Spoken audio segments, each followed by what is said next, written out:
बिस्मिल्लाहिर्रहमानिर्रहीम। अच्छा भाई, ये आज का टॉपिक है हमारा लीनियर मोमेंटम। मोमेंटम जिसको हम लीनियर मोमेंटम भी कहते हैं,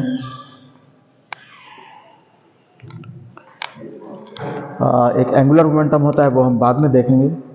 फिलहाल we are considering the quantity which is known as linear momentum. इसको हम डिफाइन करते हैं as the quantity of motion in a moving body.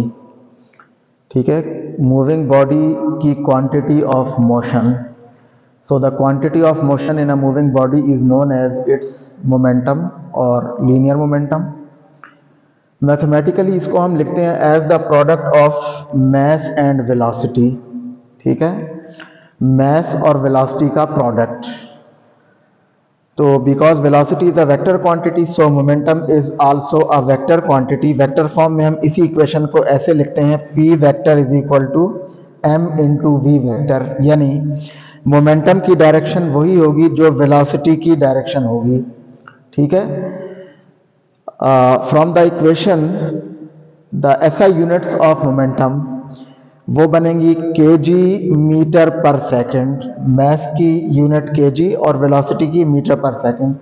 So KG metre per second, इसको हम एक दूसरा नाम देते हैं न्यूटन सेकंड। ये दोनों इक्विवेलेंट यूनिट्स हैं। ठीक है, और जो डायमेंशन है मोमेंटम की, मैस की डायमेंशन m, कैपिटल M, और स्पीड या वेलोसिटी की डायमेंशन lt माइनस वन। सो mlt माइनस वन। ठीक है, तो यहां पे हमने मोमेंटम को देखा है as the quantity of motion in a moving body. ये इक्वेशन देखें, ये शो कर रही है कि मोमेंटम मैस पे डायरेक्टली डिपेंड कर रहा है और स्पीड पे भी डायरेक्टली डिपेंड कर रहा है। मतलब ये कि स्पीड जितनी ज्यादा होगी बॉडी की, उसका मोमेंटम उतना ज्यादा होगा। मोमेंटम और स्पीड में जो फर्क है वो ये है कि देखें, अगर हमारे पास एक लाइट बॉडी है और वो लाइट बॉडी किसी स्पीड से मूव कर रही है, किसी वेलोसिटी से मूव कर रही है, और उसी वेलोसिटी से एक हैवी बॉडी मूव कर रही है। Like for example, we have a car which is moving with a velocity and a loaded truck is also moving with the same velocity।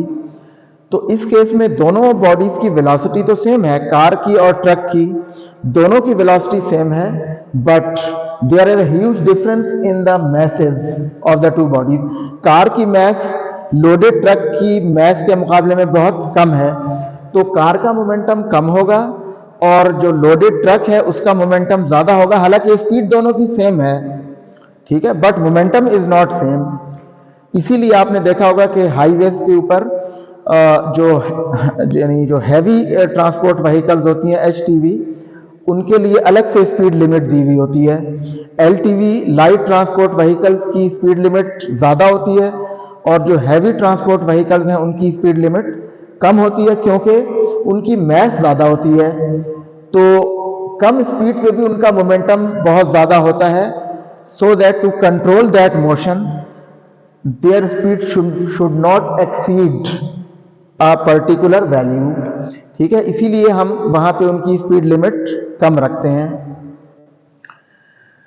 ठीक है, अच्छा, फिर यहां पे देखें, जो न्यूटन सेकंड लॉ है, हम जो ऑलरेडी पढ़ चुके हैं, F is equal to M A, this is Newton second law.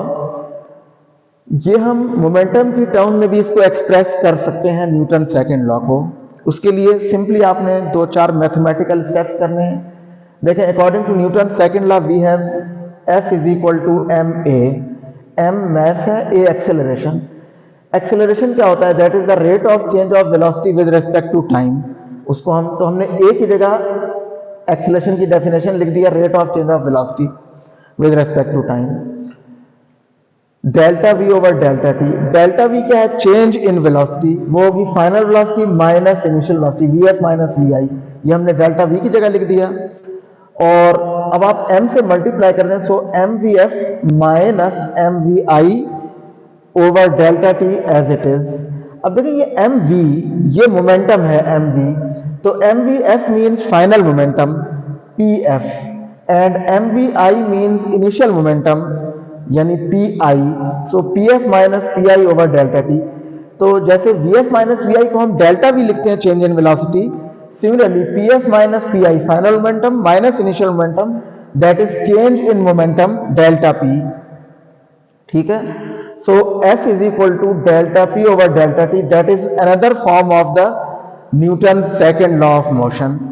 एक फॉर्म तो ये f is equal to ma, दूसरी फॉर्म इसकी ये है। और यहां से हम कैसे स्टेट करेंगे न्यूटन सेकेंड लॉ को?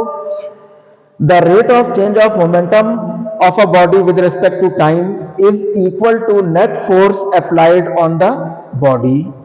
ठीक है, तो that is an alternate statement of Newton second law of motion कि net force on a body is equal to the rate of change of momentum of this body with respect to time.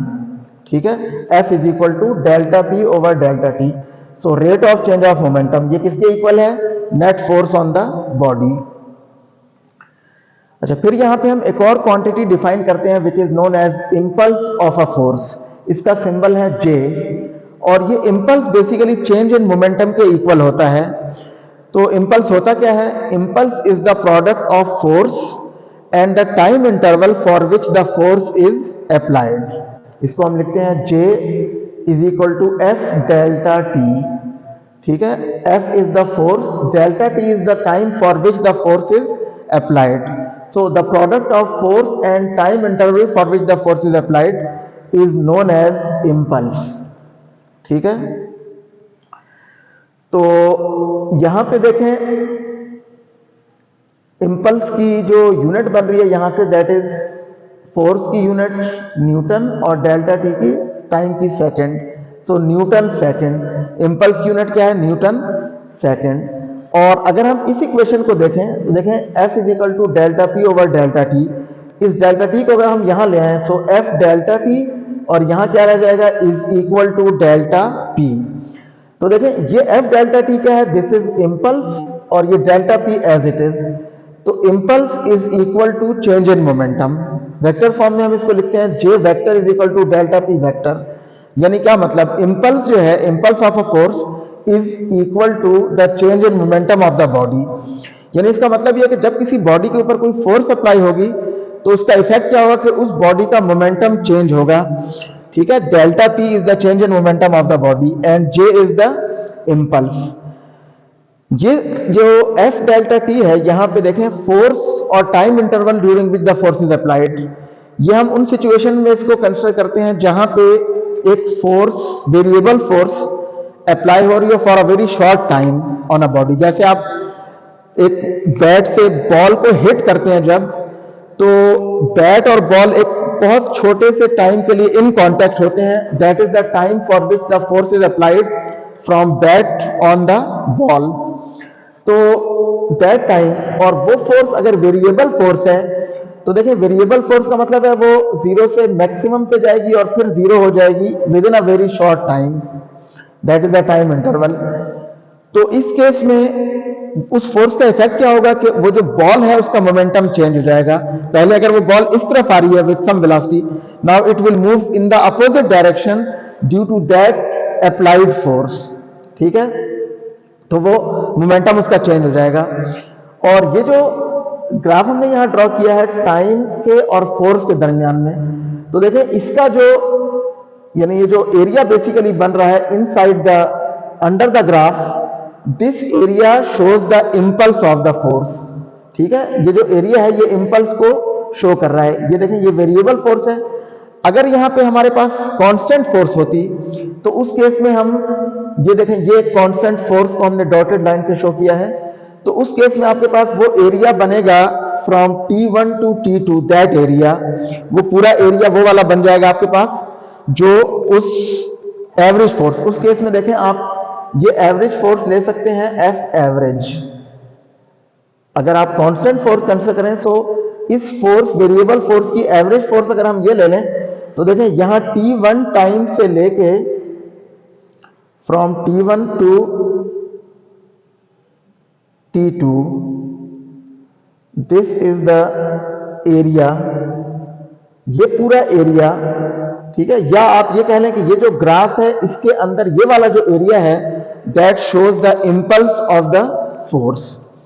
ठीक है, वो impulse को show कर रहा है F delta T. ठीक है, तो impulse is also a vector quantity and impulse की डायरेक्शन क्या है, जो फोर्स की डायरेक्शन है, या आप यहां ये कह सकते हैं चेंज इन मोमेंटम वेक्टर। ठीक है, और देखें यहां पे जो मैंने लिखा था कि केजी मीटर पर सेकंड या न्यूटन सेकंड, तो देखें यहां पे ये इम्पल्स की यूनिट न्यूटन सेकंड और ये चेंज इन मोमेंटम है which is KG metre per second. So kg meter per second and Newton second, these two are equivalent units, and we can say that impulse and momentum ये दोनों similar quantities हैं, यानी इनकी dimension भी same है impulse की और momentum की, और इनकी यूनिट्स भी सेम है। ठीक है, देखें kg मीटर पर सेकंड या न्यूटन सेकंड, ये एक ही यूनिट आपने दो डिफरेंट तरह से लिखी हुई है। सो impulse and momentum both have the same units and same dimension, और यहां पे ये इक्वेशन शो कर रही है कि impulse is equal to change in momentum of the body, impulse of a force is equal to change in momentum of the body on which the force is applied, so that is the impulse of a force। ठीक है।